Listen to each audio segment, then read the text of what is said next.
जो एंट्रोपी और बाकी सारे के सारे लोग होते हैं वो लू फैंग, मोरूशा और मोरकिंग को इस तरीके से जाते हुए देखते रहते हैं। साथ ही साथ यहाँ पे ब्लैक बचर भी आया था जो कि खुद लू फैंग को पर्सनली गुड बाय कहने के लिए आया था। लू फैंग के जाने के बाद ये सब लोग काफी ज्यादा खुश हो जाते हैं और सभी के सभी नाचना लग जाता है। सब लोग इसलिए इतने ज्यादा खुश थे क्योंकि अभी तक इनका जो मास्टर था यानी कि ब्लैक बचर वो वाइट ट्रू गॉड लेवल के ऊपर था, लेकिन फाइनली अभी उसने अपना ब्रेक थ्रू कर लिया, वो एक इटर्नल ट्रू गॉड बन गया। एंड एक इटर्नल ट्रू गॉड लेवल के वॉरियर का डिसाइपल बनना ये लिटरली काफ़ी ज़्यादा रेयर होता है। एंड फिलहाल ये सब के सब एक इटर्नल ट्रू गॉड लेवल के डिसाइपल बन चुके हैं, तो डेफिनेटली इस चीज़ के लिए वो काफ़ी ज़्यादा सेलिब्रेट करते हैं एंड काफ़ी ज़्यादा खुश भी होता है। स्यूजन होता है वो स्यूजी को कॉन्ग्रेचुलेशन करते हुए कहता है कि तुम्हारी किस्मत काफ़ी ज़्यादा अच्छी है कि तुम डायरेक्टली एक इटर्नल ट्रू गॉड लेवल के वॉरियर के डिसाइपल बन गए। एट द एंड ये सब लोग जानते थे कि इनके साथ जितनी भी चीज़ें अच्छी हो रही है वो सारी की सारी लू फैंग की मेहरबानी है। हम लोगों को लू फैंग देखने के लिए मिलता है अपनी फ्लाइंग बोट के अंदर, उसी के साथ साथ मोरूशा और साथ ही साथ उसका सर्वेंट भी रहता है। लू फैंग अपनी फ्लाइंग बोट से बाहर की तरफ देखता है एंड जब वो बाहर की तरफ देखता है तो बाहर बर्फ गिर रही थी एंड जो बाहर का नज़ारा था वो काफ़ी ज़्यादा सुंदर था। वो कहता है कि वो हमेशा से हुआंग सिटी को काफ़ी ज़्यादा पसंद करता था, ये वो सिटी है जहाँ पे वो सबसे पहले आया था ओरिजिन कॉन्टिनेंट के अंदर। उसने इस सिटी को चूज़ किया था क्योंकि ये जो जगह ये काफ़ी ज़्यादा सुंदर है एंड साथ ही साथ ये जो जगह है इस जगह से ज़्यादा सेफ जगह उसे कोई और मिल ही नहीं सकती थी कि वो डायरेक्टली 5 फुट किंगडम के अंदर नहीं जाना चाहता था क्योंकि वहाँ पे चॉस लॉर्ड लेवल के वॉरियर्स थे एंड लू फेंग स्टिल काफ़ी ज़्यादा वीक था उनके सामने।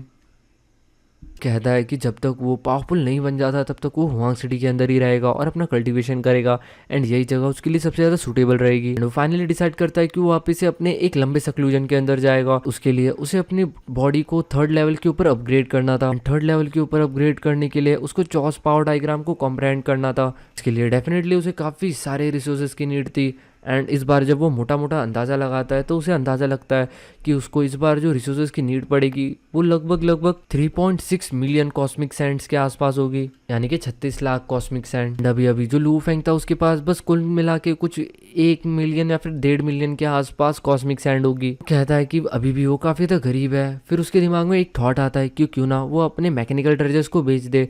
वैसे भी इस वक्त उसके पास 4 मैकेनिकल सीक्रेट ट्रेजर्स थे जिसके अंदर से एक उसका सिल्वर विंग्स था जिसको वो डेफिनेटली कभी नहीं बेचने वाला। इस ट्रेजर को वो अपने होमलैंड से लाया था एंड साथ ही साथ इस ट्रेजर के साथ उसके काफ़ी सारे इमोशंस भी जुड़े हुए हैं एंड ये ट्रेजर को लू फेंग काफ़ी अच्छी तरीके से यूज़ करना जानता है, तो इसके जो चॉस फंक्शंस है वो डेफिनेटली लू फेंग के लिए काफ़ी ज़्यादा हेल्पफुल है।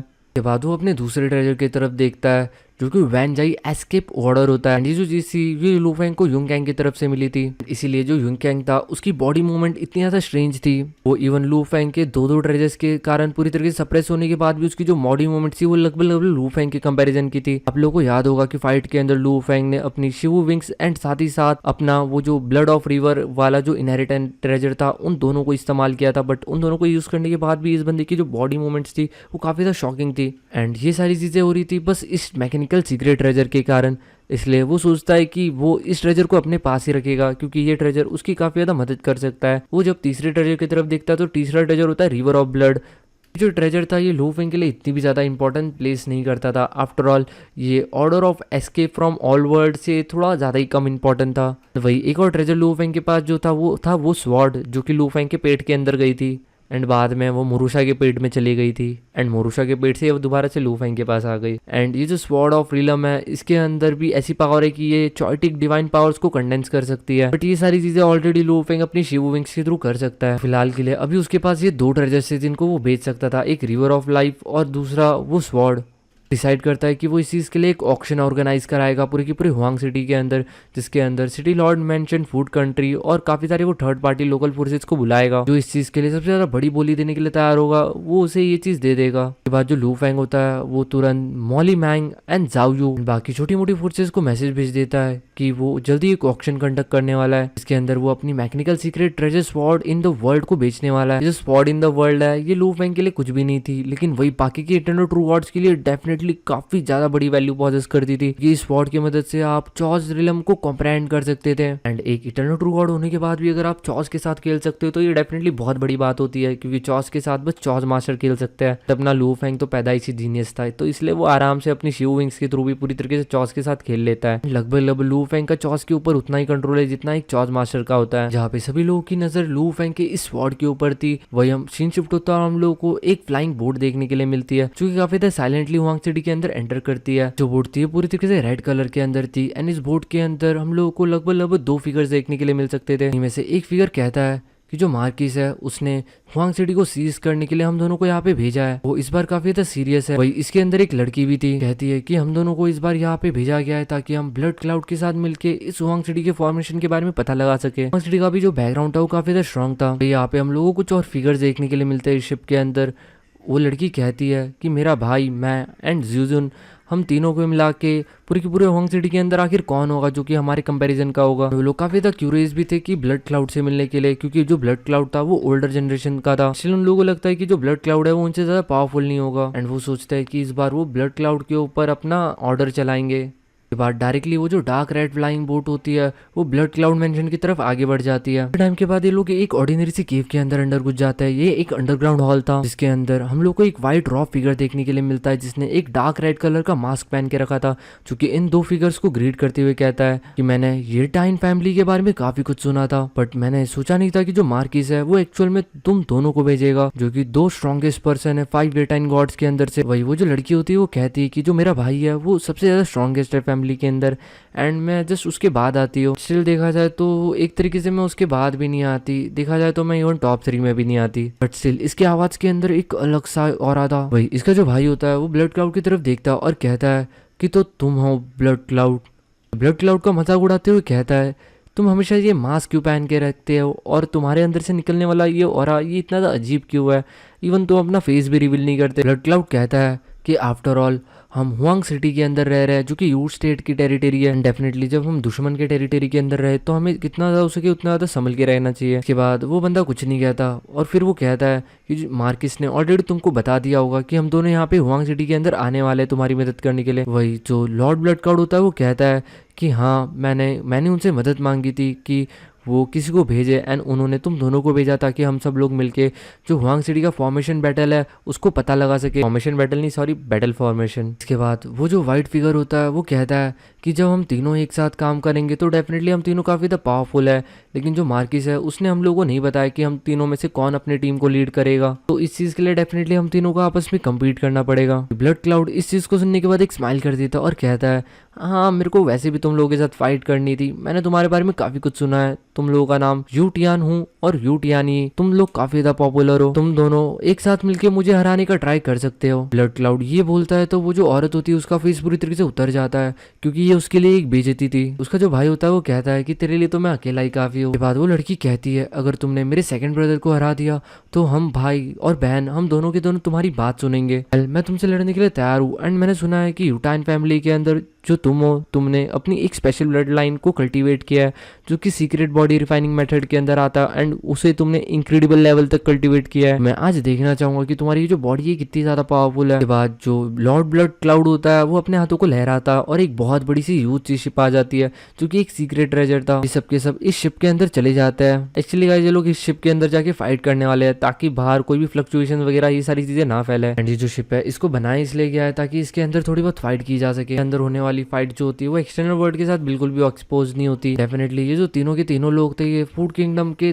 3 मोस्ट पावरफुल फोर्सेस के थे। डेफिनेटली इन लोगों का जो बैटल होगा वो काफी ज्यादा घमासान होगा। के बाद कुछ टाइम बीतता और सीन शिफ्ट होता है और हम लोगों को देखने के लिए मिलता है फाइनली इन लोगों का जो बैटल होता है वो खत्म हो चुका होता है। हमें इन लोगों का बैटल नहीं दिखाया जाता, ये लोग आपस में बात कर रहे होते हैं। जो यून टियानू होता है वो कहता है मैंने सुना है कि जो लॉर्ड लू है कि डिवाइन बॉडी है वो काफ़ी ज़्यादा एक्स्ट्रा ऑर्डिनरी है, एंड वो बंदा अपने नॉर्मल ऑर्डिनरी पन से सीक्रेट मैकेनिकल ट्रेजर के अंदर छेद कर देता है। कि हुआंग लीजन का ट्रेजर था पर्पल ब्लड हाउंड। बट तभी जो यूटियानी होती है यानी कि वो लड़की वो कहती है लेकिन स्टिल मेरे ओपिनियन के अंदर भाई तुम ज़्यादा पावरफुल हो। एंड गाइस वापस से इन लोगों के भाई बहन के रिलेशनशिप के ऊपर मत जाना क्योंकि चाइनीज़ के अंदर बहन बहन बोल के कब बहन बन जाता है गाइस पता नहीं चलता। तारीफ करते हुए कहती है कि उसका जो भाई है वो लू फेंग से काफी ज्यादा पावरफुल है, कि उसकी जो भाई की डिवाइन बॉडी है वो लगभग पैनिकल लेवल के ऊपर पहुंच चुकी है इटर्नल ट्रू गॉड। उसने कभी भी एक्सपेक्ट नहीं किया था कि वो ब्लड क्लाउड डिवाइन लॉर्ड से हार जाएगा। इस चीज से उनको पता चल गया था कि ये जो बंदा है जो कि अपना मुंह मास्क के पीछे छुपा के रखता है ये जितना ज्यादा सीधा दिखता है ये उतना ज्यादा सीधा है नहीं, ये काफी ज्यादा पावरफुल है। टियानियन होता है वो ब्लड क्लाउड की तारीफ करते हुए कहता है कि मेरे सारी की सारी कल्टीवेशन के अंदर तुम इकलौते वो इटर्नल ट्रू गॉड हो जिसके अंदर मैंने सबसे ज्यादा मोस्ट प्रोफाउंड स्किल्स देखी है। तुमने 5 स्किल्स का इस्तेमाल किया था जो कि चौज रिलम के थे। ब्लड क्लाउड कहता है कि मैं काफी ज्यादा लंबे टाइम से कल्टीवेशन कर रहा हूँ एंड मुझे हमेशा से लगता है कि मैं चौज रिलम के काफी ज्यादा करीब हूँ, बट स्टिल पता नहीं मैं अपना ब्रेक थ्रू नहीं कर पा रहा। मैं अभी भी बॉटल नेक के ऊपर पूरी तरीके से अटका हूँ। इसकी स्टेटमेंट से आप ऐसा अंदाजा लगा सकते हो कि जो बंदा ये already eternal true God level के अंदर पीक के ऊपर पहुंच चुका है। थॉट इसने लॉ लीनेज को भी प्रैक्टिस किया था जो कि डेफिनेटली इन लोगों का जो भी जनरेशन है या फिर इनहेरिटेंस है उसकी one of the most powerful inherent line माना जाता है। उसको स्टडी करने के बाद भी ज्यादा कुछ फायदा नहीं हुआ, ये बंदा अपना ब्रेक थ्रू नहीं कर पाया। स्टिल जो यान टियान्यू होता है वो कहता है कि इस बार मैं अपनी हार मानता हूँ क्योंकि जो तुम्हारा कॉम्प्रहेंशन है वो सही में मेरे कॉम्प्रहेंशन से काफी ज्यादा बेटर है। इस मिशन के अंदर मैं और मेरी बहन हम दोनों तुम्हारी बात मानेंगे। जब फाइनली ये दोनों मान चुके थे ब्लड क्लाउड की बात मानने के लिए, ब्लड क्लाउड एक लंबी सी सांस लेता है और कहता है आश एट द एंड ये लोग माने तो सही। ब्लड क्लाउड जिसके बाद एक लंबा चौड़ा भाषण देना शुरू करता है। वो अपना भाषण शुरू करता है इस जगह से कि जो हुआंग सिटी का जो जोग्राफिकल एरिया है वो काफ़ी ज़्यादा अच्छा है, यानी कि यहाँ पे जो भी माउंटेन्स वगैरह जो भी है तो ये इन सब चीज़ों के कारण जो हुआंग सिटी है उसको काफ़ी ज़्यादा तगड़ा एडवांटेज मिलता है। उससे भी ज़्यादा तगड़ा एडवांटेज मिलता है यहाँ की हुआंग सिटी की फॉर्मेशन से। काफ़ी सारे जनरेशन से हुआंग सिटी और फूड किंगडम के बीच में फाइट चल रही है, बट आज तक कोई भी हुआंग सिटी की फॉर्मेशन का बाल भी बाका नहीं कर पाया। ये जो फॉर्मेशन होती है कंटिन्यूसली इंप्रूव होती जाती है फॉर्मेशन मास्टर्स के द्वारा। हमें ये भी नहीं पता कि इन फॉर्मेशन के अंदर कितनी ज़्यादा ताकत है। मुझे लगता है कि अगर हम सब लोग फुल फोर्स के साथ अपनी इन लोगों के ऊपर एक्शन ले उसके बाद भी हम हुआंग सिटी से हार जाएंगे। फुल फोर्स का ये मतलब मत समझना कि ये तीनों लड़ने की बात कर रहे हैं। फुल फोर्स यानी कि पूरा का पूरा फूड किंगडम और हुआंग सिटी के बीच में कभी कोई जमी नहीं है। हमेशा से इन लोगों के बीच में कॉन्स्पिरेंसीज एंड कॉन्फ्लिक्ट्स होती रहती है। यही सबसे बड़ा रीजन था कि जो लू पेंग था वो सिटी लॉर्ड मेंशन के साइड में था क्योंकि फूड किंगडम से तो उसको बदला लेना था अपने मास्टर झाओ शेंकी का। जिन टियान्यू और जिन टियान्यू होती है वो ब्लड क्लाउड की तरफ देखते हुए पूछती है तो अभी हमें क्या करना चाहिए, क्या हमें डायरेक्टली हुआंग सिटी के अंदर एंटर कर जाना चाहिए एंड वहां पे जाके उन सारी फॉर्मेशन को देखना चाहिए। ब्लड क्लाउड कहता है कि तुम लोग पागल हो। अगर सिटी लॉर्ड मेंशन को देखा जाए तो सिटी लॉर्ड मेंशन का डिफेंस है वो काफ़ी ज़्यादा पावरफुल है एंड देखा जाए तो ये पूरा का पूरा जो सिटी लॉर्ड मेंशन है वो अपने आप में एक over size mechanical secret treasure है। इसके अंदर जगह जगह के ऊपर काफ़ी सारे ट्रैप्स बिछे हुए हैं। इसका मतलब गाइस ये जो सिटी लॉर्ड मेंशन है ये कुछ कुछ लू फैंग के स्टार टावर की तरह ही है। ब्लड क्लाउड कहता है कि हमें कोई जल्दबाजी नहीं है, हमारे पास लगभग 1 सेंचुरी का टाइम है, तो हमें हर एक कदम फूक फूक के लेना पड़ेगा। सबसे पहले हमें उन सारे फॉर्मेशन मास्टर्स को पकड़ना पड़ेगा जिन्होंने भी रिसेंट के अंदर हुआंग सिटी फॉर्मेशन को रिपेयर किया है। उनसे डेफिनेटली हमें काफ़ी सारी इन्फॉर्मेशन मिल सकती है इन सारे फॉर्मेशन के बारे में। ऐसे कुल मिला के है कुछ 8 फॉर्मेशन मास्टर्स में सबसे पहले इन लोगों को पकड़ पकड़ के लाना पड़ेगा। उसके बाद ही एक बोर्ड के ऊपर ये सारी चीज़ें एक्सप्लेन कर रहा था, इसलिए उसने 8 इटर्नल ट्रू वर्ड्स तो बोला था लेकिन उस बोर्ड के ऊपर 7 इटर्नल ट्रू वर्ड्स की फोटो थी। इसलिए ये जो यून टियान्यून होता है वो कहता है कि तुमने तो 8 बोला लेकिन इसके ऊपर तो 7 ही है। क्लाउड कहता है क्योंकि 8वें वाले से हमें पंगा नहीं लेना इस वक्त। जो 8वां वाला है उसका नाम एंट्रोपी है। जो एंटियानियन है यानी कि एंट्रोपी ये लॉर्ड लुओए का काफी ज्यादा क्लोज फ्रेंड है एंड डेफिनेटली ये बंदा खुद में भी काफी ज्यादा पावरफुल है। लॉर्ड लुओए का जहाँ पे नाम आ जाता है तो ये बंदा सेकंड पिलर बन जाता है पूरा की पूरी हुआंग सिटी का फैंग फैंग गिल्ड के बाद। ये दोनों के दोनों उल्लू के पट्टे ये लू फैंग को कम नाप रहे होते हैं। तभी जो ब्लड क्लाउड होता है वो कहता है कि तुम्हें कुछ नहीं पता उस बंदे के बारे में। उसने ब्लड पाइथन गिल्ड प्रेसिडेंट मू यांग को मार दिया था, जिसके बाद उसने Huang guard mechanical secret treasures को भी मार दिया था। साथ ही साथ उसने ब्लड जेड हाउंड के अंदर अपने एक ही हाथ से खड्डा कर दिया था। इवन थॉट सुनने में आता है कि इवन यिंग कैंग के मौत का कारण भी वही है क्योंकि उसकी जो लास्ट लोकेशन थी वो भी उसकी केव के बाहर से मिली थी। जो बंदा है ये ज्यादा बाहर एक्सपोज नहीं करता अपनी पावर्स को। जब जब इसने अपने एक्शंस लिए तब तक इसने पूरी तरीके से तहलका मचाया, पूरी की पूरी हुआंग सिटी को हिलाया है। डेफिनेटली इस बंदे को इतना हल्के में तो बिल्कुल भी नहीं ले सकते। टियान्यू कहता है कि इवन थॉट इस बंदे ने यिंग कैंग को मारा या नहीं मारा इस चीज के ऊपर से अभी तक पर्दा नहीं उठा। इवन थॉट अगर उसने उसे मारा भी होगा तो क्या ही फर्क पड़ता है, आफ्टर ऑल यिंग कैंग बस एक असिशियन था। वो इतना ज्यादा फेमस था क्योंकि उसने चौज लॉर्ड लेवल के वॉरियर के बच्चों को मारा था। वो काफी बार अपनी जान बचा के भाग जाया करता था। इस हिसाब से जो यिंग कैंग है इसकी जो डिवाइन बॉडी है वो थोड़ी सी ऑर्डिनरी होगी एंड भले इसके जो भागने के जो मेथड्स है वो थोड़े से स्पेशल होंगे, बट स्टिल उसकी कोई गलती हो गई होगी जिसके कारण वो मारा गया होगा। पर्सनली हमें से किसी ने भी लॉर्ड लुओए को उसके साथ फाइट करते हुए नहीं देखा तो हम लॉर्ड लुओए को पूरा क्रेडिट नहीं दे सकते। जो ब्लड क्लाउड और जियोयून होता है वो कहता है कि मे बी तुम सही भी हो सकते हो बट सबसे मेन बात इस वक्त ये है कि जो हमारा मॉर्टल एनिमी है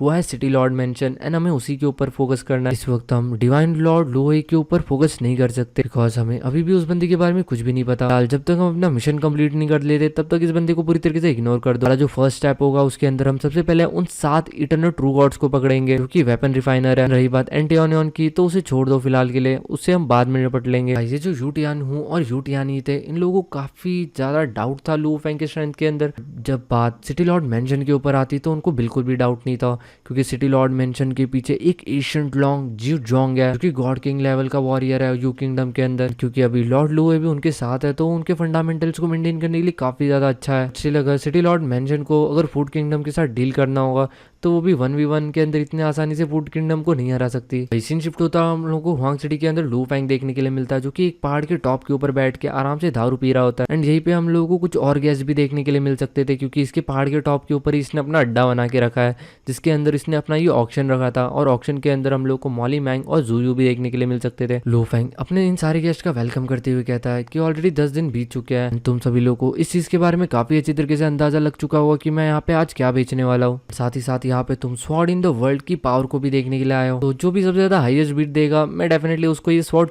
सौंप दूंगा। उसके बाद जो मॉली मैंग और जूयू होते हैं, ये दोनों के दोनों बोली लगाना स्टार्ट करते हैं। सबसे पहली बोली जूयू लगाता है जो कि 1.3 मिलियन कॉस्मिक सैंड की थी, जिसके बाद मॉली मैंग 1.5 मिलियन बोलता है। इन लोगों की तरफ देखता है और कहता है ए सुनो रुक जाओ, इसकी जो बोली है वो 1.5 मिलियन कॉस्मिक सैंड से शुरू करो। जो लू फेंग था वो ऑलरेडी यांग फेंग गिल्ड के अंदर गया था, एंड जब उसने उस जगह पे इस सीक्रेट ट्रेजर के बारे में थोड़ी सी इंक्वायरी की थी तो उसे पता चला कि इस सीक्रेट ट्रेजर की जो प्राइस है वो लगभग 1.4 मिलियन कॉस्मिक सैंड के आसपास है। बट जो यांग फेंग गिल्ड है वो किसी भी ट्रेजर को कुछ फंडामेंटल रूल्स के बेसिस के ऊपर पॉइंट आउट करती है, मतलब उसकी वैल्यू लगाती है। स्टिल इस ट्रेजर की जो एक्चुअल प्राइस है वो काफी ज्यादा भी हो सकती है। इसके बाद इन लोगों की बोलियां आगे बढ़ती है, एंड कोई 1.55 मिलियन दे रहा होता है तो कोई 1.65 मिलियन दे रहा होता है। वहाँ पे हम लोगों को एक जेंटल वुमेन देखने के लिए मिल सकती थी जो कि जू क्लैन की थी।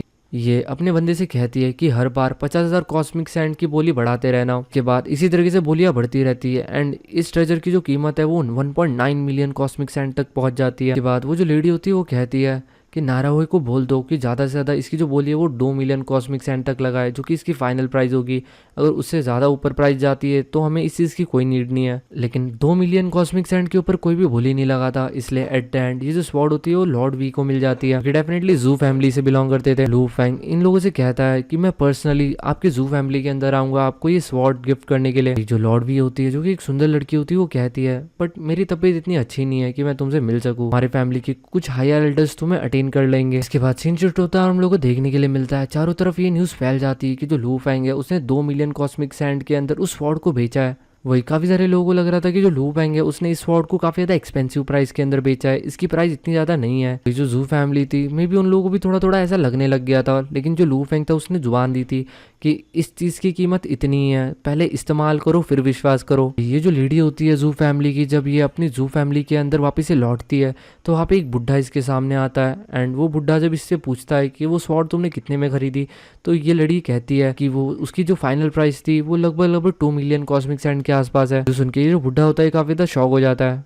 उसको ऐसा लग रहा होता है कि ये लड़की पूरी तरीके से इनके फैमिली को कंगाल कर देगी। जिसके बाद हमें देखने के लिए मिलता है कि जो सीन होता है वो शिफ्ट होता है और हम लोग को लू फेंग जू फैमिली के अंदर देखने के लिए मिलता है, जो कि जू क्लैन के अंदर आया था वो स्वॉर्ड देने के लिए। जब लू फेंग जू फैमिली के रेसिडेंसीज के अंदर एंटर कर रहा था तो वो देखता है कि यहाँ पे काफी ज्यादा कमाल की फॉर्मेशन लगी हुई थी। वहाँ की जो एक सिंगल फॉर्मेशन है उसी की जो कीमत होगी वो काफी ज्यादा हाई होगी। लू फेंग को ये सारी की सारी जो मैजिकल फॉर्मेशन थी ये काफी ज्यादा मैजेस्टिकली लगती है। उसने इससे ज्यादा पावरफुल फॉर्मेशन पूरी की पूरी हुआंग सिटी के अंदर कहीं पे भी नहीं देखी थी। इतनी ज्यादा पावरफुल फॉर्मेशंस थी कि इवन इंकैंग जैसे जो पावरफुल इटर्नल ट्रू गॉड है वो भी इस तरीके की टेरिफाइंग फॉर्मेशंस को नहीं तोड़ सकते। इवन जो लू फेंग है उसने 20 सेंचुरी से ज्यादा टाइम की प्रैक्टिस कर ली है, लेकिन उसके बाद भी वो इस चीज की कोई गारंटी नहीं दे सकता कि वो इस फॉर्मेशन को तोड़ सके। तो समझ जाता है कि आफ्टर ऑल जू फैमिली के 100 of millions of core members जो है वो इस जगह पे रहते हैं, तो जो जू फैमिली है वो बिल्कुल भी इनरिस्पॉन्सिबल नहीं रह सकती। भाई जो जूही होता है वो लू फेंग से कहता है कि ऑलमोस्ट हमारी जू फैमिली को भी काफी ज्यादा मेहनत लगी थी इन सारी फॉर्मेशन को यहाँ पे सेटल करने के लिए। स्टार्टिंग में डेफिनेटली काफी ज्यादा डिफिकल्टीज आई थी, बट फाइनली अभी हम पूरी तरीके से स्टेबल है। इसके बाद जो लू फेंग होता है वो आसपास के नजारे देखते हुए अंदर बढ़ता रहता है। सून उसे एक ओल्ड बुढ़ा देखने के लिए मिलता है जिसकी बॉडी के ऊपर और उसकी पूरी की पूरी स्किन के ऊपर काफी सारे टैटूज वगैरह बने हुए थे। ये बंदा लू फेंग को ग्रीट करता है। ये था जू फैमिली का चीफ जिसका नाम था जू हू।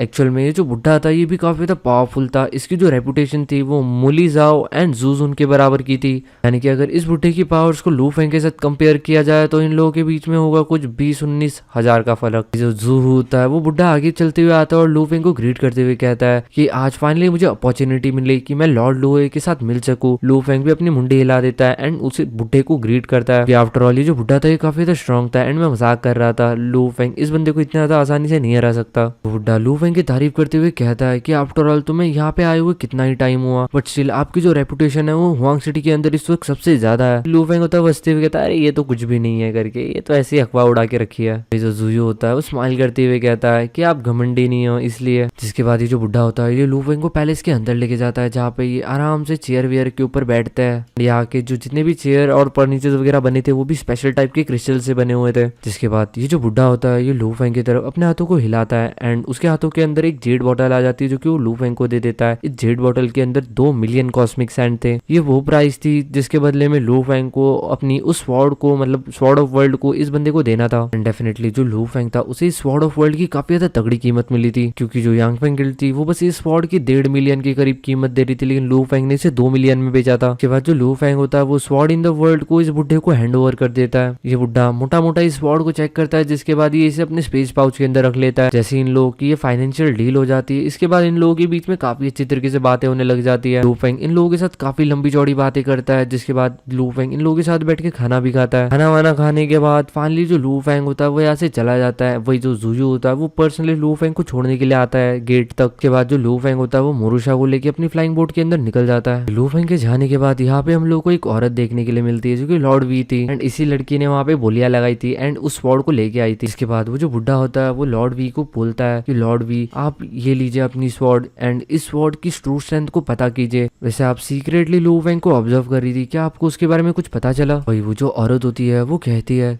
कि इस बंदे से मुझे काफी ज्यादा यूनिक टाइप की फीलिंग आई। मेरे पास काफी सारे पैसे एंड मैं यू कंट्री के काफी सारे सिटीज के अंदर ट्रेवल की हूँ, लेकिन ये जो लोहे गॉड है इसके अंदर से जो मेरे को फील आ रहा है वो आज तक किसी के अंदर से नहीं आया। इसके जैसा बंदा सही में मैंने आज तक नहीं देखा। एक तरीके से ये जो लड़की है ये लू फेंग से इम्प्रेस हो चुकी थी। वही जो जूयू ट्राइब का वो जो सीनियर था वो पूरी तरीके से शॉक हो जाता है। उसे उस बुढ़े को भरोसा नहीं हो रहा था कि इस लड़की को फाइनली कोई पर्सन पसंद आया। के बाद वो जो बुढ़ा होता है वो इस लड़की को चिढ़ाते हुए कहता है क्या ये सही में आपको इतना पसंद आया? वही जो वुमेन होती है वो थोड़ा सा अजीब सा मुंह बनाते हुए कहती है कि ये बस एक फीलिंग थी। इसके बाद वो उस बुढ़े की तरफ देखती है और कहती है कि चीफ जू मुझे माफ करना कि मैंने आपको यहाँ पे बुलाया लू फेंग के साथ ट्रांजिशन करने के लिए। अभी मुझे फाइनली अपनी स्वॉर्ड मिल चुकी है तो मैं यहाँ से जा रही हूँ। वही ये जो बुढ़ा होता है ये बोलता है नहीं नहीं ये तो छोटी सी बात थी। वैसे तो गाइस लू फेंग को इस लड़की को रिसीव करना था बट इस लड़की ने अपने क्लैन के चीफ को यहाँ पे बैठा दिया था। सीन शिफ्ट होता है हम लोगों को देखने के लिए मिलता है कि जो लू फेंग होता है वो पैसों के लिए अपनी कुछ ट्रॉफीज और कुछ थोड़े छोटे मोटे ट्रेजर्स को भी बेचता है एंड इन सब छोटे मोटे ट्रेजर्स को और कुल मिला के थोड़ा और इधर उधर करने के बाद जो लू फेंग होता है उसके पास कुल मिला के 3.3 मिलियन कॉस्मिक सैंड के करीब की जो अमाउंट होती है वो कलेक्ट हो चुकी होती है। लू फेंग मन ही मन सोचता है कि उसकी जो थर्ड बॉडी रिफाइनिंग है उसके अंदर लगभग उसे 3.6 मिलियन कॉस्मिक सैंड की नीड पड़ेगी एंड साथ ही साथ उसे थोड़ा बहुत एक्स्ट्रा भी रखना पड़ेगा। बट अभी भी देखा जाए तो ये जो बंदा है ये अभी भी गरीब है। लू फेंग था उसे अभी भी 3 लाख कॉस्मिक सैंड की जरूरत थी एंड वो किसी भी अपने मैकेनिकल ट्रेजर को नहीं बेचना चाहता था क्योंकि ब्लड रिवर लाइफ को ऑलरेडी वो बेच चुका था। उसके पास बस ऑर्डर ऑफ एस्केप और अपने कुछ पुराने ट्रेजर्स बचे हुए थे। ऐसे देखा जाए तो जो लू फेंग था उसके पास अभी भी कुछ इटर्नल ट्रू गॉड लेवल के आर्मर्स, वेपन्स, कुछ बीस्ट की स्किन्स एंड थोड़ी छोटी मोटी चीजें बची हुई थी जिसकी जो कीमत है वो कम से कम 3 से 4 हजार कॉस्मिक सैंड के आसपास होगी। बट चलिए लू फेंग के लिए इनफ नहीं था। वही लू फेंग के पास एक और बॉटल थी जिसके अंदर एक बीस्ट का ब्लड था। ये ब्लड की जो बॉटल है ये आप लोगों को शायद से याद होगी, ये मॉली मैंग ने शियाओ को दी थी जब वो लू फेंग से माफी मांगने के लिए आया था। तो इस ब्लड की भी कीमत काफी ज्यादा थी, मतलब लगभग 5 से 6 लाख यूनिवर्सल सैंड। बट लू फेंग इस चीज को भी नहीं बेचना चाहता था, वो इस चीज को अपने लिए यूज करना चाहता था। लू फेंग के पास अभी भी 3 लाख कॉस्मिक सैंड की कमी थी। फाइनली वो डिसाइड करता है कि वो किसी बंदे की सुपारी लेगा। ऐसे भी जो लू फेंग था उसने काफी ज्यादा लंबे टाइम से कोई भी फाइट नहीं की थी के बाद जो लू फेंग होता है वो डार्क हिल्ड हॉल के यांग फेंग गेट के अंदर वांटेड लिस्ट को सर्च आउट करने लग जाता है कि किस पर्सन को मार सकता है इस वक्त। लू फेंग इन सब चीजों के बारे में सोच ही रहा होता है, तभी अचानक से उसे एक मैसेज आता है टियांग यांग साइड से, जो कि मॉली मैंग का था। वो उसे बताता है कि टियांग यांग साइड। लू फेंग पूछता है कि क्या हो गया टियांग यांग साइड को। तभी जो मॉली मैंग होता है वो कहता है कि जो फूड कंट्री की फोर्सेस है उसने काफी सारे सेवरल फॉर्मेशन मास्टर्स को कैप्चर कर लिया है। इवन थॉट उन्होंने एंटी यान को भी कैप्चर किया था, बट लास्ट में उन्होंने उसे छोड़ दिया। ये सुनते ही जो लू फेंग होता है उसके सर के ऊपर पसीना आने लग जाता है, क्योंकि आफ्टर ऑल टियांग यान उसका काफी अच्छा दोस्त था। एंड टियांग यान को वो कुछ भी नहीं होने देना चाहता था, इसलिए तुरंत जो लू फेंग होता है वो टियांग यान की तरफ आगे भागने लग जाता है। जो लू फेंग था उसे डर था कि उसके दोस्त एंट्रोपी को कहीं ये लोग पकड़ के ना लेके जाए। वही जिसके बाद जो लू फेंग होता है वो मोरुशा और मोयो किंग यांग को उठाता है और डायरेक्टली टियांग यांग की तरफ चले जाता है। वही मोयो किंग यांग ने लू फेंग के फेस के ऊपर एक्सप्रेशन देख लेते हैं एंड वो समझ चुका था कि उसका जो मास्टर है वो काफी ज्यादा परेशान है। इसके बाद फाइनली हम लोग लू फेंग टियांग यांग के अंदर देखने के लिए मिलता है, जहाँ पे आते ही जो एंटी यान होता है वो लू फेंग को ग्रीट करता है। लू फेंग सबसे पहले टियांग यांग की तरफ देखते हुए कहता है, भाई तुम पूरी तरीके से ठीक हो ना, तुम्हें कुछ हुआ तो नहीं? मुझे अभी भी मॉली मैंग ने मैसेज दिया था कि काफी सारे जो फॉर्मेशन मास्टर है उसे फूड कंट्री किडनैप करके लेके जा रहा है। उन्होंने एक ही बारी के अंदर लगभग 8 से ज्यादा फॉर्मेशन मास्टर को पकड़ लिया है। इवन थॉट उन्होंने टियान यान को भी पकड़ा ही था, लेकिन वो उसे छोड़ देता है। एंड ये मे भी लू फेंग के कारण था कि जो ब्लड क्लाउड था वो लू फेंग के साथ कोई भी किसी भी तरीके की दुश्मनी इस वक्त नहीं लेना चाहता था, क्योंकि लू फेंग पूरे के पूरे हुआंग सिटी के अंदर one of the most powerful eternal true God बन चुका था। एंड आप लोगों को पता होगा कि इटर्नल ट्रू गॉड ही हुआंग सिटी की मेजर फोर्सेज है। इवन थॉट हुआंग सिटी के अंदर कोई चॉस गॉड भी नहीं है, यहाँ की जो सबसे बड़ा टाइटल है वही इटर्नल ट्रू गॉड का ही है। के अंदर जो लू फेंग है ऑलरेडी उसने 5 मेजर फैमिलीज की इज्जत उतार के रखी है। वही सिटी लॉर्ड मेंशन से उसे घंटा कोई फर्क नहीं पड़ता। तो डेफिनेटली इस हिसाब से अगर देखा जाए तो यांग फेंग गिल्ड के बाद अगर कोई सबसे ज्यादा पावरफुल है पूरे के पूरे हुआंग सिटी के अंदर तो वो लू फेंग ही है। लू फेंग को एक चीज समझ नहीं आ रही थी कि ये जो भी पर्सन है या ये फूड कंट्री वाले, इन्होंने एक साथ 8 इटर्नल ट्रू गॉड्स को जिंदा कैसे पकड़ लिया। आफ्टर ऑल कोई वो मच्छर नहीं थे जो इन्हों पकड़ लिया गया, वो इटर्नल ट्रू गॉड लेवल के वॉरियर्स थे, उनको इस तरीके से पकड़ना वो भी जिंदा, ये थोड़ा सा मुश्किल है। बट जो एंटी यान होता है वो लू फेंग से कहता है कि इस तरीके की जो हरकत है वो बस फूड कंट्री कर सकता है, क्योंकि फूड कंट्री के अलावा किसी के पास भी इतना तो दम नहीं है कि वो इस तरीके से इतने सारे इटर्नल ट्रू गॉड्स को रातों रात उठा ले। जो एंटी यान होता है वो लू फेंग से कहता है कि पूरी की पूरी हुआंग सिटी की जो फॉर्मेशन है वो काफ़ी ज़्यादा बड़ी है एंड ये काफ़ी सारी फॉर्मेशन को मिलके बनी हुई हैं। एंड ये सारी की सारी जो फॉर्मेशन मास्टर को पकड़ा गया है, इन सारे की सारी फॉर्मेशन मास्टर ने कभी न कभी हुआंग सिटी की फॉर्मेशन को रिपेयर किया हुआ है, लेकिन वो लोग बस छोटी मोटी एरियाज को कंट्रोल करते थे। यानी कि हुआंग सिटी की जो फॉर्मेशन है वो इतनी ज़्यादा बड़ी है और इतनी ज़्यादा कॉम्प्लेक्स की डेफिनेटली कोई एक फॉर्मेशन मास्टर इन सब चीज़ों को रिपेयर नहीं कर सकता। तो एक फॉर्मेशन मास्टर बस एक छोटी सी जगह को रिपेयर करने की रिस्पॉन्सिबिलिटी लेता है। एंड जितने भी फॉर्मेशन मास्टर पकड़े गए वो उन सारे लोगों ने कभी न कभी उन सारी फॉर्मेशंस को रिपेयर किया है। इवन थॉट इसके अंदर एंटी यान भी था, लेकिन उन्होंने एंटी यान को जाने दिया, जिसका बस एक ही मतलब था कि वो लू फेंग के साथ पंगा नहीं लेना चाहते थे, क्योंकि उनको पता था कि एंट्रोपी लू फेंग का कितना अच्छा दोस्त है। लू फेंग कहता है कि वो सारे के सारे जो 8 फॉर्मेशन मास्टर्स थे वो सारे के सारे सिटी लॉर्ड मेंशन के लिए काम करते थे। क्या सिटी लॉर्ड मेंशन इस चीज के लिए कोई भी एक्शन नहीं ले रही? एंट्रोपी कहता है कि मैं ऑलरेडी उन लोगों को पूछ चुका हूँ, लेकिन जो सिटी लॉर्ड मेंशन है उसे अभी भी कुछ भी नहीं पता, क्योंकि cause and effect communication order वो पूरी तरीके से डिस्ट्रॉय हो चुके थे जैसे इन लोगों को पकड़ा गया था। गाइस जो cause and effect communication order है ये एक तरीके का ऐसी चीज है ना, जो जब कोई बंदा मर रहा होता है या फिर अपना जगह से लास्ट टाइम गायब हो रहा होता है तो ये इसके थ्रू उनके लास्ट लोकेशन पता चल गया। जो यिंग मरा था वो भी लू फेंग के केव के बाहर मरा था। किसी को भी नहीं पता था कि लू फेंग ने यिंग को मारा है, ना किसी ने उसकी फाइट देखी थी। बस यांग फेंग गिल्ड के कोऑर्डिनेट्स के हिसाब से जो लू फेंग था उसकी केव के बाहर ही यिंग की मौत हुई। बस इसका एक ही मतलब बन रहा था कि वो वहीं से गायब हुआ है, यानी कि लू फेंग ने उसे मारा है। ये सारी की सारी इनकी जो लास्ट लोकेशन होती है वो cause and effect communication order के थ्रू ही होती है, जो कि डेफिनेटली इतने ज्यादा आसानी से डिस्ट्रॉय नहीं होते। बट इन लोगों को जैसे ही पकड़ा गया उन लोगों की लोकेशन भी गायब हो गई, यानी कि उनके कॉज एंड इफेक्ट ऑर्डर को भी नहीं पकड़ा गया। इसके कारण जो सिटी लॉर्ड मेंशन है वो कोई भी एक्शन नहीं ले पा रही है, क्योंकि आफ्टर ऑल उन लोगों के पास कोई भी प्रूफ नहीं है। लू फेंग कहता है कुछ पावर्स की मदद से या फिर किसी तरीके से क्या हम लोगों की कोई रफ कोऑर्डिनेट्स नहीं निकाल सकते? टियान यान कहता है कि हम लोगों के लिए ये मुश्किल है, लेकिन ये कोई चॉज मास्टर लेवल का वॉरियर आराम से कर सकता है। एंड उनके अलावा अगर कोई और इन सब चीजों के अंदर मदद कर सकता है तो वो है यांग फेंग गिल्ड, लेकिन डेफिनेटली अगर वो ऐसा कुछ करते तो वो काफी ज्यादा पैसे चार्ज करेंगे। चिल जो लू फेंग होता है वो कहता है कि एट द एंड जो सिटी लॉर्ड मेंशन है वो इतने आसानी से तो हार नहीं मानने वाली, क्योंकि सिटी लॉर्ड मेंशन और फूड नेशन इन लोगों की काफी ज्यादा पुरानी दुश्मनी है। टियानियन कहता है चाहे जो कुछ भी हो, हम लोग इन लोगों की फाइट के अंदर बीच में नहीं घुस सकते। अगर हम लोग घुसे तो हम लोग बुरी तरीके से मारे जाएंगे। कि अगर देखा जाए तो सिटी लॉर्ड मेंशन को भी आपको कमजोर नहीं समझना चाहिए। सिटी लॉर्ड मेंशन की जो बैकग्राउंड है वो काफी ज्यादा पावरफुल है। सिटी लॉर्ड मेंशन को मार्किस के थ्रू प्रोटेक्ट किया जाता है, एंड जो मार्किस है वो एक चौर मास्टर लेवल का वॉरियर है। सीन शिफ्ट होता है हम लोग को एक सीक्रेट ट्रेजर स्पेस के अंदर Lord blood cloud, you Tian you और यू टियान ही देखने के लिए मिलता है। एंड इन्हीं तीनों के सामने वो dozens of eternal true God थे, यानी कि वो सारे के सारे फॉर्मेशन मास्टर्स। के बाद जो ब्लड क्लाउड होता है वो कहता है कि देखो मुझे सच सच बताना, अगर तुम मुझे सब सच बताते हो तो तुम्हें जिंदा रहने का मौका मिलेगा, एंड अगर तुमने एक चीज़ भी झूठ बोली तो तुम्हें मार दिया जाएगा यहीं पे, एंड साथ ही साथ तुम्हारी फैमिलीज को भी पूरी तरीके से डिस्ट्रॉय किया जाएगा। तो कुछ टाइम तक इन लोगों के इंट्रोगेशन करने के बाद ये जो 8 फॉर्मेशन मास्टर होते हैं उसके अंदर से एक बंदा इन लोगों को ज्वाइन कर लेता है। वही बाकी के जो 7 होता है वो कंफेस कर देते हैं जो भी उन लोगों को पता होता है। सारी चीज़ें होने के बाद जो युनटियानियो होता है वो ब्लड क्लाउड से पूछता है अभी हम इन लोगों का क्या करना है। ब्लड क्लाउड कहता है 5 लोगों को छोड़ दो और 3 लोगों को मार दो। जो चीज था ये ब्लड क्लाउड जानबूझ के कर रहा था, क्योंकि ये चीज करने के कारण जो बाहर हुआंग सिटी का माहौल है वो काफी ज्यादा खराब हो जाएगा। क्योंकि ये सारे के सारे जो फॉर्मेशन लॉर्ड्स है ये सिटी लॉर्ड मेंशन को सर्व करते थे, तो सिटी लॉर्ड मेंशन का नाम खराब होगा। कि जो भी सिटी लॉर्ड मेंशन को सपोर्ट करेगा उन लोगों के साथ यही अंजाम होगा।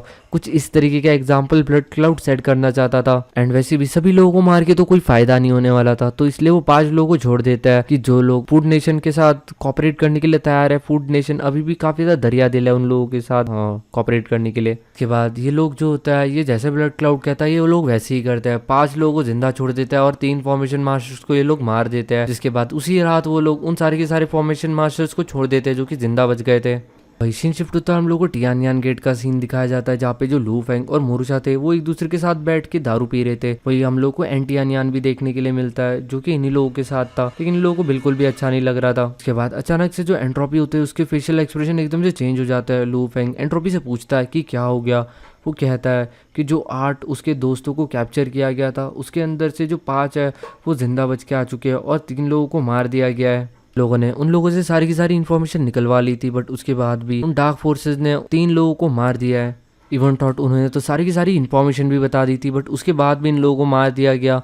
एंट्रोपी को इन सब चीज़ों से काफ़ी तो बुरा लग रहा था, क्योंकि आफ्टर ऑल उन सारे लोगों के साथ एंट्रोपी ने कभी न कभी काम किया था, क्योंकि वो सारे के सारे फॉर्मेशन मास्टर्स थे। एंड देखा जाए जो एंट्रोपी है वो भी एक फॉर्मेशन मास्टर ही था, या फिर आप वेपन रिफाइनर भी बोल सकते हो। जिसके बाद हमें देखने के लिए मिलता है कि जो सीन होता है वो शिफ्ट होता है और हम लोग को लू फेंग जू फैमिली के अंदर देखने के लिए मिलता है, जो कि जू क्लैन के अंदर आया था वो स्वॉर्ड देने के लिए। जब लू फेंग जू फैमिली के रेसिडेंसीज के अंदर एंटर कर रहा था तो वो देखता है कि यहाँ पे काफी ज्यादा कमाल की फॉर्मेशन लगी हुई थी। वहाँ की जो एक सिंगल फॉर्मेशन है उसी की जो कीमत होगी वो काफी ज्यादा हाई होगी। लू फेंग को ये सारी की सारी जो मैजिकल फॉर्मेशन थी ये काफी ज्यादा मैजेस्टिकली लगती है। उसने इससे ज्यादा पावरफुल फॉर्मेशन पूरी की पूरी हुआंग सिटी के अंदर कहीं पे भी नहीं देखी थी। इतनी ज्यादा पावरफुल फॉर्मेशन थी कि इवन इंग कैंग जैसे जो पावरफुल इटर्नल ट्रू गॉड है वो भी इस तरीके की टेरिफाइंग फॉर्मेशंस को नहीं तोड़ सकते। इवन जो लू फेंग है उसने 20 सेंचुरी से ज्यादा टाइम की प्रैक्टिस कर ली है, लेकिन उसके बाद भी वो इस चीज की कोई गारंटी नहीं दे सकता कि वो इस फॉर्मेशन को तोड़ सके। तो समझ जाता है कि आफ्टर ऑल जू फैमिली के 100 of millions of core member जो है वो इस जगह पे रहते हैं, तो जो जू फैमिली है वो बिल्कुल भी इनरिस्पॉन्सिबल नहीं रह सकती।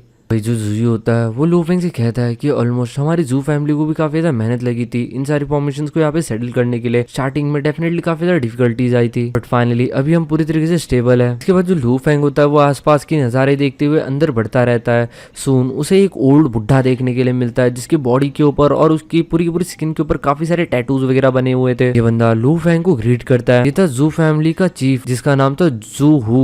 एक्चुअल में ये जो बुढ़ा था ये भी काफी ज्यादा पावरफुल था। इसकी जो रेपुटेशन थी वो मुली जाओ एंड जूजुन के बराबर की थी, यानी कि अगर इस बुढ़े की पावर्स को लू फेंग के साथ कंपेयर किया जाए तो इन लोगों के बीच में होगा कुछ 20-19 हजार का फर्क। जो जू होता है वो बुढ़ा आगे चलते हुए आता है और लू फेंग को ग्रीट करते हुए कहता है कि आज फाइनली मुझे अपॉर्चुनिटी मिली कि मैं लॉर्ड लूए के साथ मिल सकूं। लू फेंग भी अपनी मुंडी हिला देता है एंड उसे बुढ़े को ग्रीट करता है कि आफ्टर ऑल ये जो बुढ़ा था ये काफी ज्यादा स्ट्रॉन्ग था एंड मैं मजाक कर रहा था। लू फेंग इस बंदे को इतना ज्यादा आसानी से नहीं हरा सकता। बुढ़ा लू फेंग की तारीफ करते हुए कहता है कि आफ्टर ऑल तुम्हें यहाँ पे आए हुए कितना ही टाइम टाइम हुआ, बट स्टिल आपकी जो रेपुटेशन है वो हुआंग सिटी के अंदर इस वक्त सबसे ज्यादा है। लू फेंग होता है बसते हुए कहता है अरे ये तो कुछ भी नहीं है करके, ये तो ऐसी अफवाह उड़ा के रखी है। जो जुयू होता है वो स्माइल करते हुए कहता है कि आप घमंडी नहीं हो इसलिए। जिसके बाद ये जो बुढ़ा होता है ये लू फेंग को पैलेस के अंदर लेके जाता है, जहाँ पे ये आराम से चेयर वेयर के ऊपर बैठता है। यहाँ के जो जितने भी चेयर और फर्नीचर वगैरह बने थे वो भी स्पेशल टाइप के क्रिस्टल से बने हुए थे। जिसके बाद ये जो बुढ़ा होता है ये लू फेंग की तरफ अपने हाथों को हिलाता है एंड उसके हाथों के अंदर एक जेड बॉटल आ जाती है जो कि वो लू फेंग को दे देता है। इस जेड बॉटल के अंदर 2 मिलियन कॉस्मिक सैंड थे। ये वो प्राइस थी जिसके बदले में लू फेंग को अपनी उस स्वॉर्ड को, मतलब स्वॉर्ड ऑफ वर्ल्ड को इस बंदे को देना था। एंड डेफिनेटली जो लू फेंग था उसे इस स्वॉर्ड ऑफ वर्ल्ड की काफी ज्यादा तगड़ी कीमत मिली थी, क्योंकि जो यांग फेंग गिल्ड थी वो बस इस स्वॉर्ड की 1.5 मिलियन के करीब कीमत दे रही थी, लेकिन लू फेंग ने इसे 2 मिलियन में बेचा था। उसके बाद जो लू फेंग होता है वो स्वॉर्ड इन द वर्ल्ड को इस बुढ़े को हैंड ओवर कर देता है। ये बुढ़ा मोटा मोटा इस स्वॉर्ड को चेक करता है, जिसके बाद ये इसे अपने स्पेस पाउच के अंदर रख लेता है। जैसे इन लोगों की ये फाइनेंशियल डील हो जाती है, इसके बाद इन लोगों के बीच में काफी अच्छी तरीके से बातें होने लग जाती है। लू फेंग इन लोगों के साथ काफी लंबी चौड़ी बातें करता है, जिसके बाद लू फेंग इन लोगों के साथ बैठ के खाना भी खाता है। खाना वाना खाने के बाद फाइनली जो लू फेंग होता है वो यहाँ से चला जाता है। वही जो जुयू होता है वो पर्सनली लू फेंग को छोड़ने के लिए आता है गेट तक। के बाद जो लू फेंग होता है वो मोरूशा को लेके अपनी फ्लाइंग बोट के अंदर निकल जाता है। लू फेंग के जाने के बाद यहाँ पे हम लोग को एक औरत देखने के लिए मिलती है जो कि लॉर्ड वी थी एंड इसी लड़की ने वहाँ पे बोलियां लगाई थी एंड उस स्वॉर्ड को लेके आई थी। इसके बाद वो जो बुढ़ा होता है वो लॉर्ड वी को बोलता है कि लॉर्ड वी आप ये लीजिए अपनी स्वॉर्ड एंड इस स्वॉर्ड की ट्रू स्ट्रेंथ को पता कीजिए। वैसे आप सीक्रेटली लू फेंग को ऑब्जर्व कर रही थी, क्या आपको उसके बारे में कुछ पता चला? वही वो जो औरत होती है वो कहती है कि इस बंदे से मुझे काफी ज्यादा यूनिक टाइप की फीलिंग आई। मेरे पास काफी सारे पैसे एंड मैं यू कंट्री के काफी सारे सिटीज के अंदर ट्रेवल की हूँ, लेकिन ये जो लोहे गॉड है इसके अंदर से जो मेरे को फील आ रहा है वो आज तक किसी के अंदर से नहीं आया। इसके जैसा बंदा सही में मैंने आज तक नहीं देखा। एक तरीके से ये जो लड़की है ये लू फेंग से इम्प्रेस हो चुकी थी। वही जो जुयू ट्राइब का वो जो सीनियर था वो पूरी तरीके से शॉक हो जाता है। उसे उस बुढ़े को भरोसा नहीं हो रहा था कि इस लड़की को फाइनली कोई पर्सन पसंद आया। के बाद वो जो बुढ़ा होता है वो इस लड़की को चिढ़ाते हुए कहता है कि ये सही में आपको इतना पसंद आया? वही जो वुमेन होती है वो थोड़ा सा अजीब सा मुंह बनाते हुए कहती है कि ये बस एक फीलिंग थी। इसके बाद वो उस बुढ़े की तरफ देखती है और कहती है कि चीफ जू मुझे माफ करना कि मैंने आपको यहाँ पे बुलाया लू फेंग के साथ ट्रांजिशन करने के लिए। अभी मुझे फाइनली अपनी स्वॉर्ड मिल चुकी है तो मैं यहाँ से जा रही हूँ। वही ये जो बुढ़ा होता है ये बोलता है नहीं नहीं ये तो छोटी सी बात थी। वैसे तो गाइस लू फेंग को इस लड़की को रिसीव करना था, बट इस लड़की ने अपने क्लैन के चीफ को यहाँ पे बैठा दिया था। सीन शिफ्ट होता है हम लोगों को देखने के लिए मिलता है कि जो लू फेंग होता है वो पैसों के लिए अपनी कुछ ट्रॉफीज और कुछ थोड़े छोटे मोटे ट्रेजर्स को भी बेचता है एंड इन सब छोटे मोटे ट्रेजर्स को और कुल मिला के थोड़ा और इधर उधर करने के बाद जो लू फेंग होता है उसके पास कुल मिला के 3.3 मिलियन कॉस्मिक सैंड के करीब की जो अमाउंट होती है वो कलेक्ट हो चुकी होती है। लू फेंग मन ही मन सोचता है कि उसकी जो थर्ड बॉडी रिफाइनिंग है उसके अंदर लगभग उसे 3.6 मिलियन कॉस्मिक सैंड की नीड पड़ेगी एंड साथ ही साथ उसे थोड़ा बहुत एक्स्ट्रा भी रखना पड़ेगा। बट अभी भी देखा जाए तो ये जो बंदा है ये अभी भी गरीब है। लू फेंग था उसे अभी भी 3 लाख कॉस्मिक सैंड की जरूरत थी एंड वो किसी भी अपने मैकेनिकल ट्रेजर को नहीं बेचना चाहता था, क्योंकि ब्लड रिवर लाइव को ऑलरेडी वो बेच चुका था। उसके पास बस ऑर्डर ऑफ एस्केप और अपने कुछ पुराने ट्रेजर्स बचे हुए थे। ऐसे देखा जाए तो जो लू फेंग था उसके पास अभी भी कुछ इटर्नल ट्रू गॉड लेवल के आर्मर्स, वेपन्स, कुछ बीस्ट की स्किन्स एंड थोड़ी छोटी मोटी चीजें बची हुई थी, जिसकी जो कीमत है वो कम से कम 3 से 4 हजार कॉस्मिक सैंड के आसपास होगी। बट चलिए लू फेंग के लिए इनफ नहीं था। वही लू फेंग के पास एक और बॉटल थी जिसके अंदर एक बीस्ट का ब्लड था। ये ब्लड की जो बॉटल है ये आप लोगों को शायद से याद होगी, ये मॉली मैंग ने शियाओ को दी थी जब वो लू फेंग से माफी मांगने के लिए आया था। तो इस ब्लड की भी कीमत काफी ज्यादा थी, मतलब लगभग 5 से 6 लाख यूनिवर्सल सैंड। बट लू फेंग इस चीज को भी नहीं बेचना चाहता था, वो इस चीज को अपने लिए यूज करना चाहता था। लू फेंग के पास अभी भी 3 लाख कॉस्मिक सैंड की कमी थी। फाइनली वो डिसाइड करता है कि वो किसी बंदे की सुपारी लेगा। ऐसे भी जो लू फेंग था उसने काफी ज्यादा लंबे टाइम से कोई भी फाइट नहीं की थी। के बाद जो लू फेंग होता है वो डार्क हिल हॉल के यांग फेंग गेट के अंदर वांटेड लिस्ट को सर्च आउट करने लग जाता है कि किस पर्सन को मार सकता है इस वक्त। लू फेंग इन सब चीजों के बारे में सोच ही रहा होता है, तभी अचानक से उसे एक मैसेज आता है टियांग यांग सेक्ट से, जो कि मॉली मैंग का था। वो उसे बताता है कि टियांग यांग सेक्ट। लू फेंग पूछता है कि क्या हो गया टियांग यांग सेक्ट को। तभी जो मॉली मैंग होता है वो कहता है कि जो फूड कंट्री की फोर्सेस है उसने काफी सारे सेवरल फॉर्मेशन मास्टर्स को कैप्चर कर लिया है। इवन थॉट उन्होंने एंटी यांग को भी कैप्चर किया था, बट लास्ट में उन्होंने उसे छोड़ दिया। ये सुनते ही जो लू फेंग होता है उसके सर के ऊपर पसीना आने लग जाता है, क्योंकि आफ्टर ऑल टियांग यान उसका काफी अच्छा दोस्त था। एंटी यांग को वो कुछ भी नहीं होने देना चाहता था, इसलिए तुरंत जो लू फेंग होता है वो टियांग यांग सेक्ट की तरफ आगे भागने लग जाता है। जो लू फेंग था उसे डर था कि उसके दोस्त एंट्रोपी को कहीं ये लोग पकड़ के ना लेके जाए। वही जिसके बाद जो लू फेंग होता है वो मोरूशा और मोयो किंग यांग को उठाता है और डायरेक्टली टियांग यांग सेक की तरफ चले जाता है। वही मोयो क्यूंग यांग ने लू फेंग के फेस के ऊपर एक्सप्रेशन देख लेते हैं एंड वो समझ चुका था कि उसका जो मास्टर है वो काफी ज्यादा परेशान है। इसके बाद फाइनली हम लोग लू फेंग टियांग यांग सेक के अंदर देखने के लिए मिलता है, जहाँ पे आते ही जो एंटी यान होता है वो लू फेंग को ग्रीट करता है। लू फेंग सबसे पहले टियांग यांग की तरफ देखते हुए कहता है, भाई तुम पूरी तरीके से ठीक हो ना, तुम्हें कुछ हुआ तो नहीं? मुझे अभी भी मॉली मैंग ने मैसेज दिया था कि काफी सारे जो फॉर्मेशन मास्टर है उसे फूड कंट्री किडनैप करके लेके जा रहा है। उन्होंने एक ही पारी के अंदर लगभग 8 से ज्यादा फॉर्मेशन मास्टर को पकड़ लिया है। इवन थॉट उन्होंने टियान यान को भी पकड़ा ही था, लेकिन वो उसे छोड़ देता है। एंड ये मे भी लू फेंग के कारण था कि जो ब्लड क्लाउड था वो लू फेंग के साथ कोई भी किसी भी तरीके की दुश्मनी इस वक्त नहीं लेना चाहता था, क्योंकि लू फेंग पूरे के पूरे हुआंग सिटी के अंदर one of the most powerful eternal true God बन चुका था। एंड आप लोगों को पता होगा कि eternal true God Huang city की मेजर फोर्सेज है। इवन थॉट हुआंग सिटी के अंदर कोई चॉस गॉड भी नहीं है। यहाँ की जो सबसे बड़ा टाइटल है वही इटर्नल ट्रू गॉड का ही है। के अंदर जो लू फेंग है ऑलरेडी उसने 5 मेजर फैमिलीज की इज्जत उतार के रखी है। वही सिटी लॉर्ड मेंशन से उसे घंटा कोई फर्क नहीं पड़ता। तो डेफिनेटली इस हिसाब से अगर देखा जाए तो यांग फेंग गिल्ड के बाद अगर कोई सबसे ज्यादा पावरफुल है पूरे के पूरे हुआंग सिटी के अंदर तो वो लू फेंग ही है। लू फेंग को एक चीज समझ नहीं आ रही थी कि ये जो भी पर्सन है या ये फूड कंट्री वाले, इन्होंने एक साथ 8 इटर्नल ट्रू गॉड्स को जिंदा कैसे पकड़ लिया? आफ्टर ऑल कोई वो मच्छर नहीं थे जो इन्होंने पकड़ लिया क्या? वो इटर्नल ट्रू गॉड लेवल के वॉरियर्स से उनको इस तरीके से पकड़ना, वो भी जिंदा, ये थोड़ा सा मुश्किल है। बट जो एंटी यान होता है वो लू फेंग से कहता है कि इस तरीके की जो हरकत है वो बस फूड कंट्री कर सकता है, क्योंकि फूड कंट्री के अलावा किसी के पास भी इतना दम नहीं है कि वो इस तरीके से इतने सारे इटर्नल ट्रू गॉड्स को रातों रात उठा ले।